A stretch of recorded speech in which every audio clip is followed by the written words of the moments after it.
Ang sabi sa Revelation 13, if anyone has an ear, let him hear. I start with verse 8. If anyone has an ear, let him hear. If anyone is to go into captivity shall he go. If anyone with a sword is to be killed, it is necessary to him by the sword to be killed. Here is the patient endurance and the faithfulness of the saints. Yan po yung Great Tribulation period.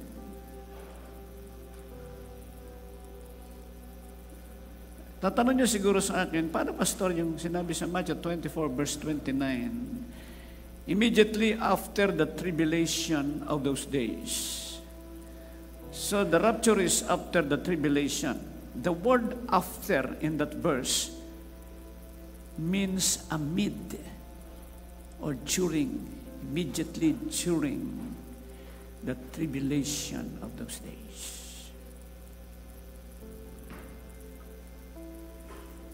And that is where the beauty of understanding the literal translation comes in.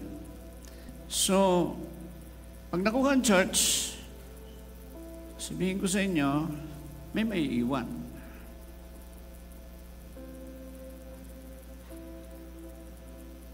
Dahil ang sinabi ng Biblia, those who walk in the flesh, those who walk in sins, will not inherit the kingdom of heaven. Galatians chapter 5 verse 21. If I'm not mistaken, 21, yeah, that's right. Those who walk in the flesh will not inherit the kingdom of heaven.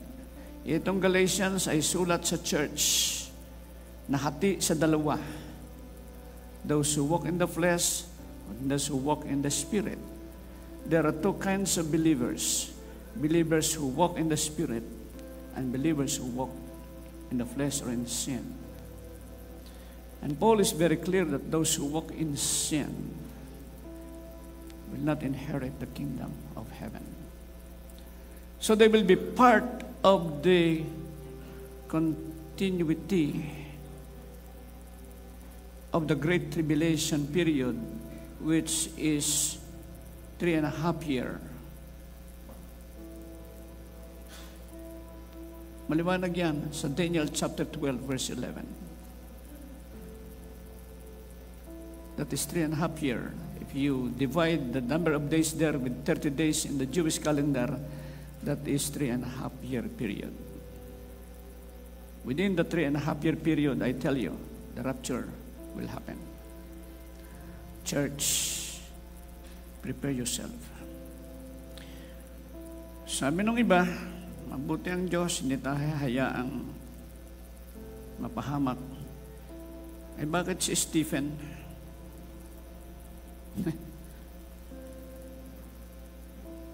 Pinatay ng mga Hudyo.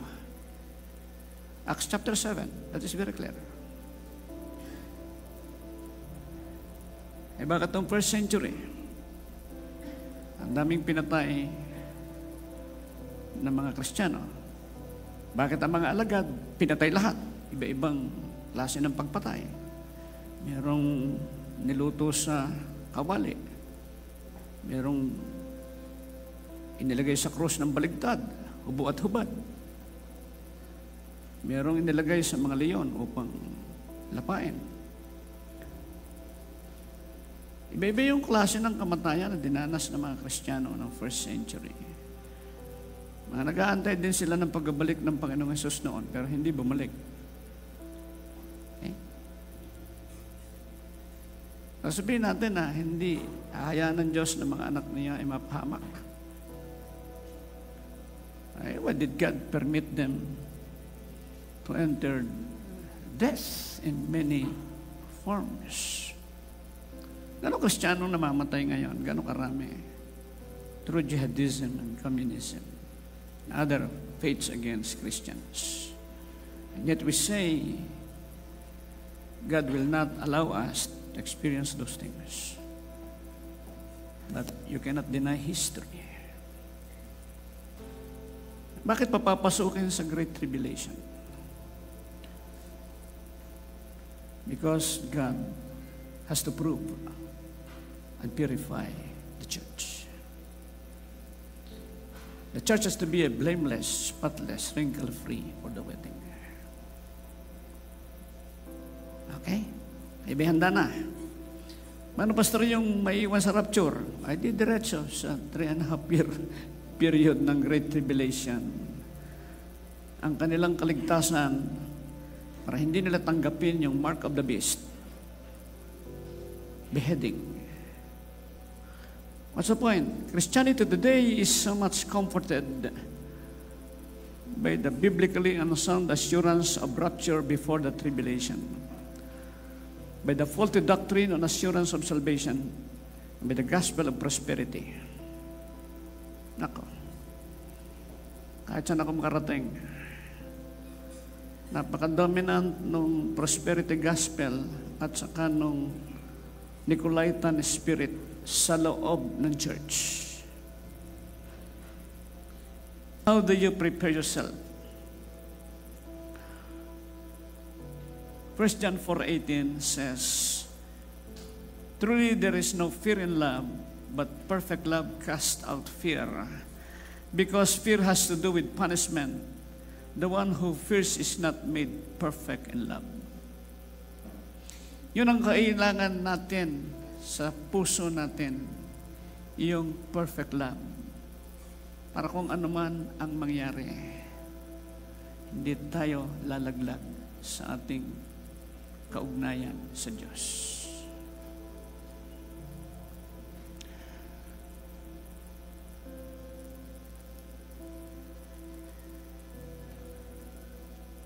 Perfect love. Okay.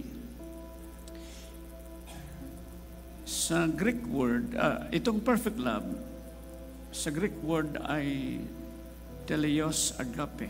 At yung word na teleos, ang ibig sabihin ay complete. It means complete, lacking in nothing, consummate, consecrate, finish, fulfill. Ngayon, bago natin dagdagan yan, isang premise or principle pa rin ng interpretation.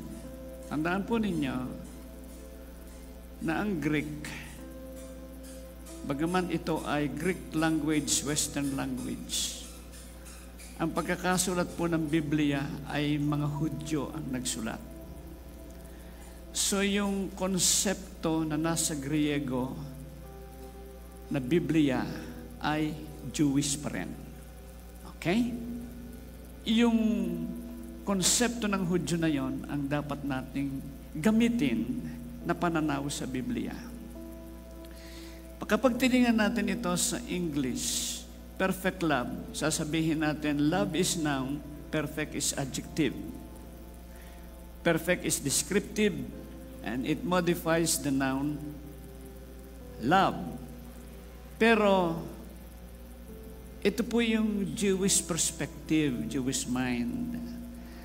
Ang Jewish word po ay laging active. Merong action. Kung siya man ay noun or adjective or pronoun or verb or whatever part of speech, there is always the sense of action. So, inyong kakalimutan yon sa mga nag-i-interpret ng Bible. Importante po yon. The Jewish mind in the Jewish word is active. Every word has action. That's the point. Okay. So sa Hebrew mind, o sa Hebrew word, ang teleos ay tamim. Ang simpleng definition ay entire, without blemish, complete, full, undefiled, upright, whole. Okay. Sa Aramaic, ang ibig sabihin ng ang salitang perfect ay gemira, na ang ibig sabihin ay one who has understanding, one who has reached maturity. Kaya ako po ay gemira. Taas ang kamay ng mga gimera. Matured na. Matatanda na. Taas ang kamay. O, kami lang natipresi. Ang mabata nyo naman. Ay, bang taas ang kamay ni Ate B. Pambihira si Ate B. At saka si Ate Mina. Feeling young pa rin. Okay. Ngayon, ang ganda po ang lalim at ang lawak ng Hebreo ay nandoon sa bawat letter ng word. Okay. So itong tamim, makikita po natin kung sa English ay may T, may M, may I, may M. Tamim. Okay. Madaling tandaan. Sabihin nyo, tamim. Okay. Sa Tagalog, ang tawag dyan, tameme. Wala masabi, tameme. Pero hindi na ibig sabihin nun. Okay, tingnan natin yung kahulugan ng bawat letra para makita natin. Yung T, yun yung tav o covenant. Okay. Yung M, yun yung water, chaos, at saka heart. Yung I, na yod, yun ay arm. Hand or arm. At yung M ay yun pa rin, heart. Water, chaos. Okay, so mula dyan, titingnan natin ang sinasabi ng katagang perfect. So pag sinabing perfect love, nandun agad yung diwa ng pakikipagtipan, pakikipag-ugnay ng Diyos sa tao. Yung pag-ibig ng Diyos ay kanyang iniuugnay, ipinagtitipan niya sa tao. At yung pag-ibig na yon ay mula sa kanyang sa kanyang heart. Okay? Yung tipan ng pag-ibig ng Diyos ay nagmumula sa kanyang heart.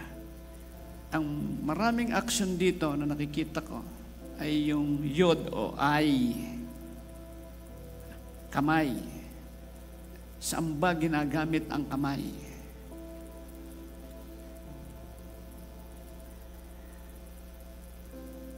Maraming gamit ang kamay. Ginagamit sa pangungupit. Di ba? Minsan nagagamit yun eh. No? Ngayon, yung kamay, ginagamit na pang-abot. Di ba? So, yung puso ng Diyos ay umaabot sa atin sa magitan ng kanyang pagmamahal. Yung pag-ibig ng Diyos na umaabot sa iyo ay naghuhugas ng kasalanan mo. Kasabay ang kanyang pagpapatawad.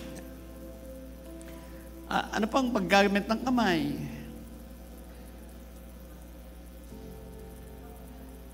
Ay di, panghila. So yung kamay ng Diyos, yung pag-ibig ng Diyos na nagmumula sa kanyang puso ay humihila sa iyo.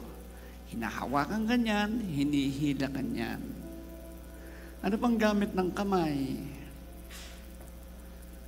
Ay ginagamit siyang pang-alis at ginagamit din niyang paglalagay. Pagka gusto niyong paalisin ng inyong kasama, sabi, alis, alis. Nasenyas ka, alis. Pag sabi mo naman lapit, sabi mo gano'n. Di ba? So,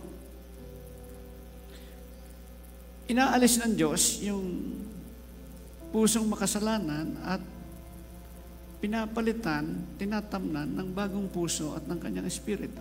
Yan ang gamit ng kamay. Pang-alis, pantanim. At ano pang gamit ng kamay? Oh, kayong mga mag-boyfriend, mag-girlfriend, paano nyo ginagamit ang kamay sa isa't isa? Ha? Sabi ni, nagte-text. Oh, ginagamit na pang-yakap. So, yun ang ibig sabihin ng tamim. Okay? This is the perfect love of God. And there is also the sense of securing you. Kaya, kapag nagkaroon ng pagyakap, nagkakaroon ng paglalapit ng puso. May binding na nangyayari. So, God's perfect love is intended to bind your heart with His heart through your love. May parties tayo doon para mangyari yung mga aksyon na yon ng perfect love. Our repentance, our confession, our faith, and also our love for God. Remember, Tamim has 2 M. Your heart, God's heart. His heart reaching you, and your heart reaching God. At ang maganda nito, itong perfect love na ito, ginagawang kompleto buhay natin. Kaya sabi ni Paul, you are complete in Christ. Ginawa tayo ng Diyos ng disenyo niya ay fully dependent on God. Nung sinabi ng mga awit, what is man that you are mindful of him, nor the son of man that you care for him? Ang sagot, you made him little lower than the angels. That is your translation. Pero ang sinasabi dyan, you made him like gods. Hindi little lower or lesser than the angels. Ang ginamit dyan ay Elohim, hindi Menakim. You made him like gods. Anong ibig sabihin? Ginawa ka ng Diyos ng disenyo sa iyo ay fully dependent, attached to, reliant, trusting, and obeying God. Of course, loving God. Yun ang disenyo ng Diyos sa tao. At ibinalik tayo ng Diyos sa mag-itan ni Kristo. Eh yung kapunuan natin ay ang Diyos mismo, ang ating kakompletohan. Sa mag-itan ni Kristo, bumalik sa atin ang ating kakompletohan. At ito'y dulot sa atin ng Panginoong Hesus Kristo. At malawak na yan. Ang dami ng implikasyon yan. Kaya ang sinabi ng Biblia, naibigay ng Diyos sa inyo ang lahat, naibigay sa inyo ng Diyos ang anak ng walang bayad, libre. Lahat maibibigay din sa inyo.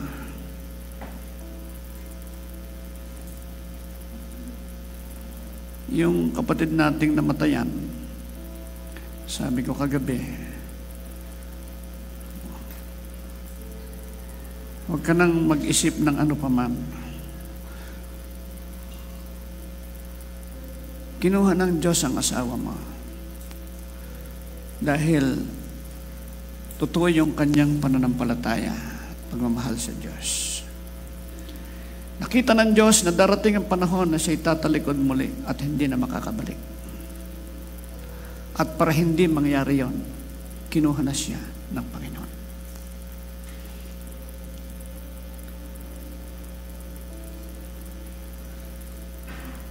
Tayo mga Kristiyano, pag namatayan, kung minsan nasisisi pa natin ng Diyos. Ang Diyos naman hindi makakibo. Ang sabi lang, ako ang nakikita, kung ang nasisisi, kung ang laging may kasalanan.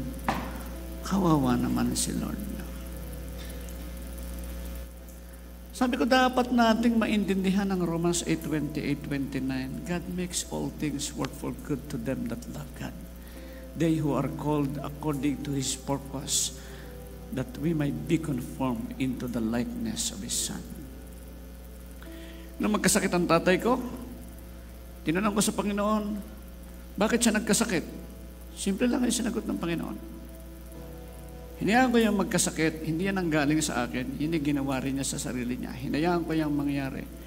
Dahil hindi iyan magsisisit mananampalataya sa akin kung hindi iyan magkakasakit. Di ba?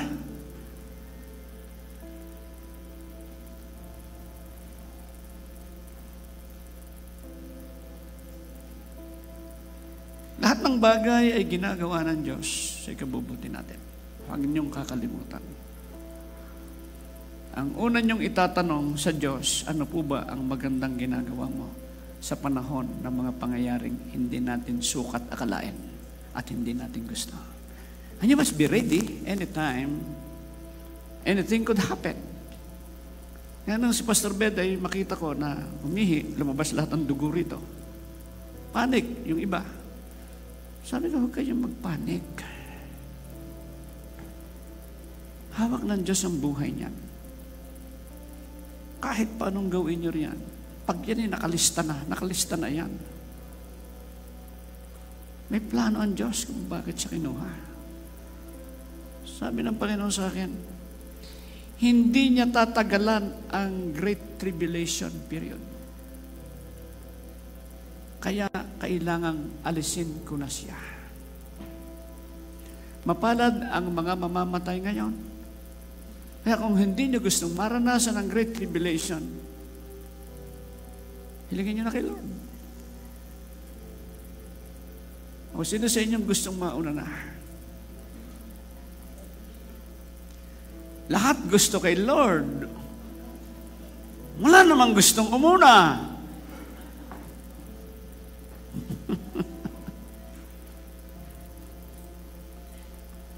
Aliwanag na sinabi sa Revelation, blessed are those who die today, these days. They are preserved by God from entering into the great tribulation period. Because God knows they would not be able to bear the pains of the fire of the great tribulation. Mapalad din naman ang mga papasok dyan. At mapalad din yung mga magiging martir sa panahon na yan. Mapalad din yung mapapasama sa rapture, babay na lang sa maiiwan, meron pang second chance.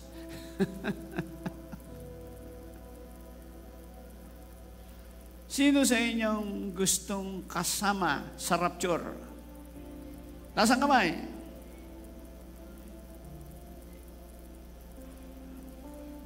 O, konti lang. Konti talaga ang mapapasama. May nakita ko naman yan sa vision eh. Mga hindi nagtaas ang kamay, babay na lang sa inyo. Ganun. Ulitin ko ulit. Sino sa inyong gustong kasama sa rapture? Aba, bigla natakot. Kadali naman yung takutin.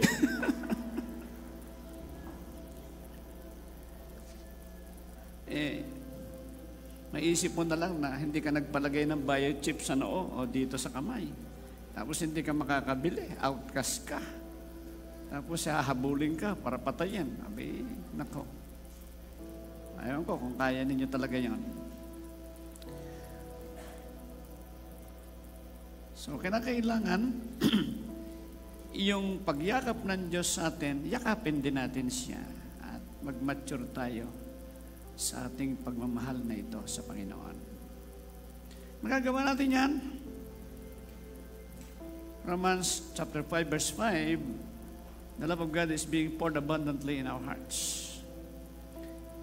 Siya naman ang nagbibigay sa atin ng kapasidad. Paulit-ulit kong sineshare ito sa inyo. Para makita ninyo na ano man ang inyong harapin sa buhay, maintindihan nyo ng lahat ay nangyayari dahil sa pagmamahal ng Diyos sa inyo. Okay? Nawalan ka ng mahal sa buhay, salamat sa Diyos. Mahal ka ng Diyos, kaya nawala yon.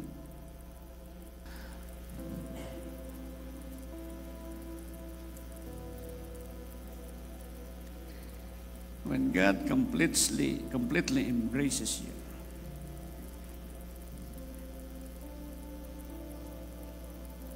it's because of His love that is perfect. And you have to give that love in return. Ito yung maganda. Doon sa perfect love ng Diyos, wala nang negative past na patawad na lahat ng Diyos. At kinalimutan pa. Wala na siyang nakikita ng kasalanan, wala ng guilt, wala ng condemnation. Nandun yung pagyakap ng Diyos na overflowing ang kanyang pagmamahal Ang sabi ng Biblia, I have loved you with an everlasting love. Hindi yung perfect love. Ang ginamit dyan ay ulam, meaning eternity or concealed. Ang picture niyan o ang action ay ganito. Nandun ka sa Rojas Boulevard, nakatingin ka sa dagat sa paglubog ng araw. Wala kang nakikitang island. Ang nakikita mo lang yung dulo ng dagat. Pero nasaan ang dulo ng dagat? Ang tawag doon ay eternity. Ibig sabihin, walang hanggan, kaya everlasting, eternal ang pagmamahal ng Diyos. Hindi ito nalilimitahan ng panahon. Mahal ka ng Diyos noon, ngayon, at sa walang hanggan. Hindi ito nalilimitahan ng dami ng pagmamahal mo. Kung ang sa iyo man ay kulang, ang Kanya'y laging husto at higit pa. Hindi ito nalilimitahan ng uri ng buhay mo. Kahit dumarating ka sa punto na kumisan ay hindi kaibig-ibig, kaibig-ibig ka pa rin sa Diyos. Para yung magulang at anak, may panahon na nakakasora. Para yung mag-asawa, may panahon na nakakasora. Tama? Meron ba sa inyo hindi nasora sa asawa? Taas ang kamay ng mga kahit kailan hindi nasora. Hindi nagkaroon ng anumang sama ng loob o galit. Taas ang kamay. Liars go to hell? Wala. Pero bakit magkasama pa kayo hanggang ngayon? Sa kabila ng kapos, ikaw ang humuhusto, nagpapatawad, lumilimot sa kasalanan at tumatanggap. Perfect love is not bounded by time, it is not bounded by the quality of your life, and it is not bounded by the quantity of your love.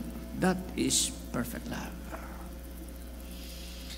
At ang sabi pa ng Biblia, your sins and iniquities I will remember no more. Yung word na remember ay sakar, ang larawan ay nag-aararo. Ang sabi ng Diyos, yung kasalanan mo, pagsalangsang mo, hindi ko na-aararuhin pang muli. Ano ibig niya sabihin?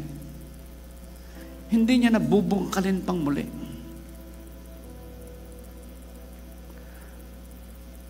At kahit kanyang bungkalin, hindi naman niya makikita. Bakit? Kinakalimutan niya. Ang Diyos pala'y makalimutin. Anong kinakalimutan ng Diyos? Kasalanan. Pero ikaw, hindi. Kaya ang sabi ng Diyos sa iyo, hindi kita malilimutan. Diba? Yan ang team song ni Mabini. Kinuha yan doon sa awit sa Biblia na hindi kita makakalimutan. Sinabi yan ng Biblia. Kakalimutan niya yung kasalanan mo, pero ikaw hindi ko kakalimutan. Eh kung ang Diyos kinakalimutan ng kasalanan, kalimutan nyo na rin. No? Learn to forgive. Learn to forget. Learn to live without guilt and without condemnation. At ang sabi pa, as far as the east is from the west, so far have I removed your sins. Kayo nga, tanungin ko, nasaan ang silangan? Doon. Ay pag-ikot ng mundo, nasaan ang silangan? Doon pa rin. Nasaan ang kanluran? Doon. Ay nasaan ang ibaba? Doon. Nasaan ang Ilaya? Okay. Tanong. Kailan ba nagtagpo ang silangan at kanluran?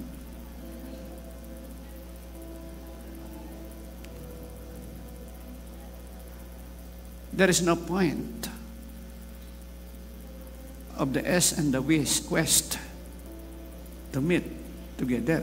Nangyayari lang yan sa east-west, yan sa karsada. East-west. Pero ang tanong ko sa inyo, kailan nyo pwedeng pagtagpuin yung dulo ng karsadang yon sa east at yung dulo ng kalsadang yon sa west? No, never. Yun din ang sinasabi ng Diyos. I do not seek. Ang sinasabi ng Diyos, east and west have no meeting point. And there is no place to find your sins again. Kahit halong kayo ng Diyos ang nagawa mong kasalanan, hindi niya makikita.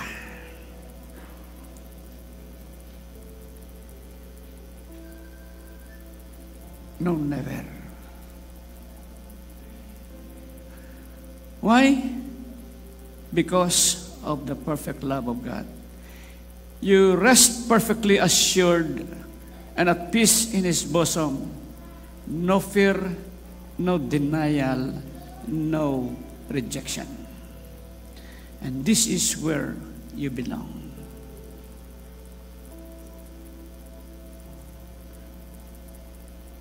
In the heart of God, and this is what you have, the perfect love of God. Napakayaman po niyang perfect love na yan. Mas mayaman pa yan kay Henry C. Sino pa? Kay Elon Musk. At sino pa mang pinakamayaman sa buong mundo? Mas mayaman po kayo. Na? Mas mayaman kayo.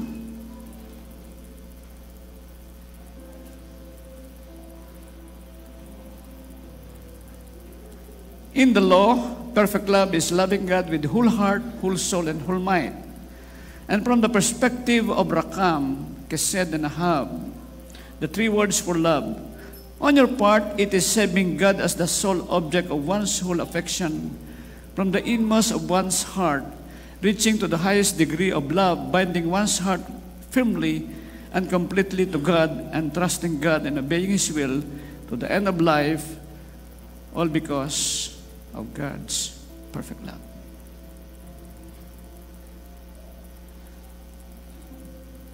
Kaya, pagdating sa Revelation 12:11, makita natin yung victorious saints. They overcame him, the devil, by the blood of the Lamb and by the word of their testimony. They did not love their lives so much as to shrink from death. And the context is Satan's war against the saints in the days of the Great Tribulation. Why did they overcome? The fear of death. It's because of that perfect love. Perfect love casts out fear. There is no fear in that love. Ang panlaban sa takot ay hindi tapang. Ang pangontra sa takot ay pagmamahal. Kung takot ka sa asawa mo, ang pangontra doon ay pagmamahal. Hindi tapang mo, mag-aaway lang kayong dalawa. Diba?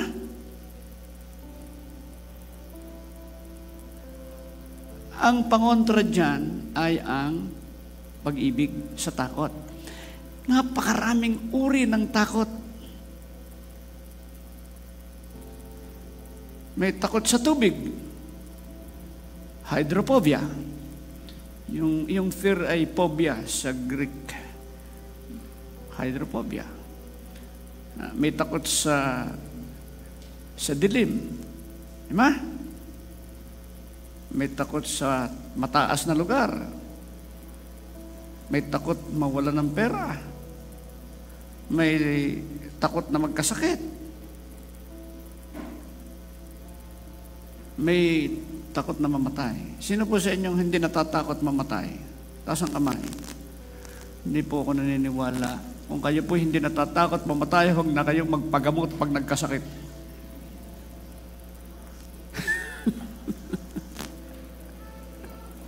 Ay, ba't kayo naggagamot? Ba't kayo nagpapadoktor? Hindi pala kayo takot mamatay. Eh, ano ba ang dulo ng sakit? Di patay. Anong dulo ng patay? Di sementeryo.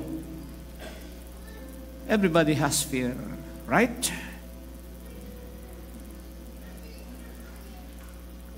How do you overcome? By the perfect love of God. Perfect love casts out fear. Kung kayo takot sa demonyo, mamahalin ba niyo ang demonyo? Ba, hindi. Yun yung mawasak sa inyo eh. No? Kinakailangan palayasin ninyo. The point here is in the context of the Great Tribulation period. This perfect love will be our inner strength to face whatever may come to us.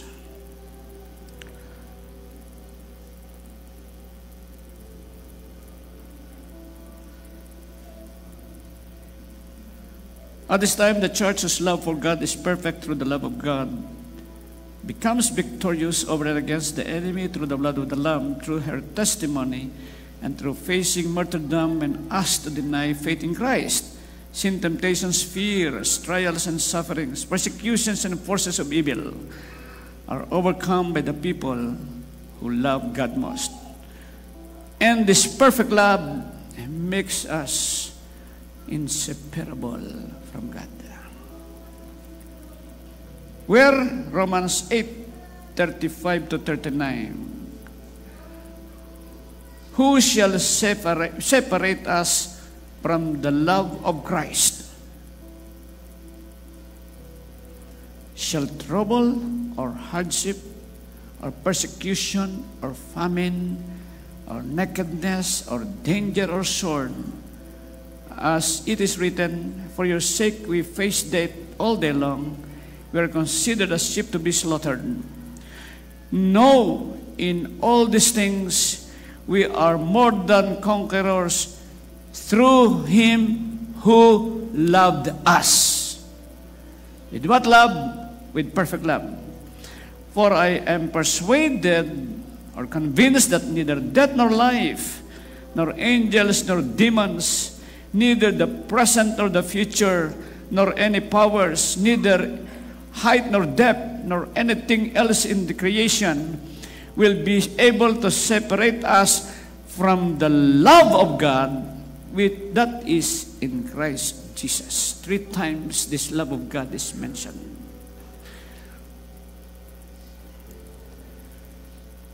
Your assurance of salvation is not on the doctrine or belief that once saved you are saved forever.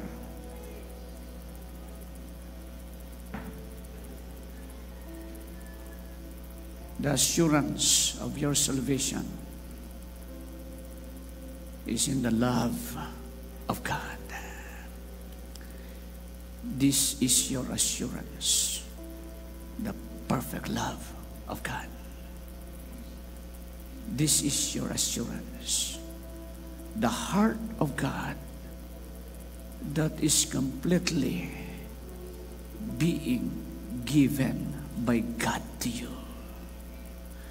And to assure yourself, give your whole heart and your perfect love to the Lord, so that you bind yourself firmly in that covenant of love, relationship with God.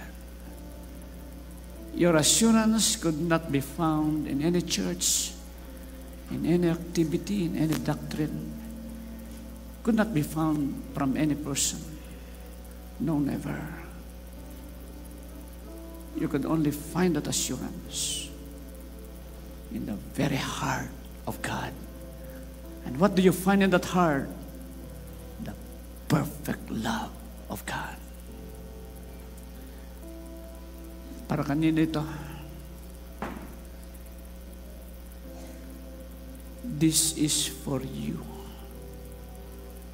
And this is for me. Church, take this love. This is what God is offering to you. Let us pray.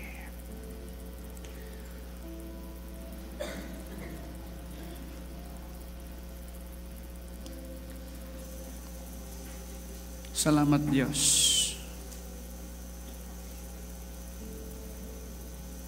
Na minamahal mo po kami.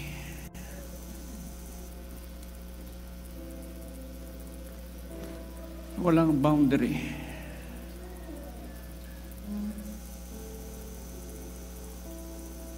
Walang limitasyon. Walang hangganan.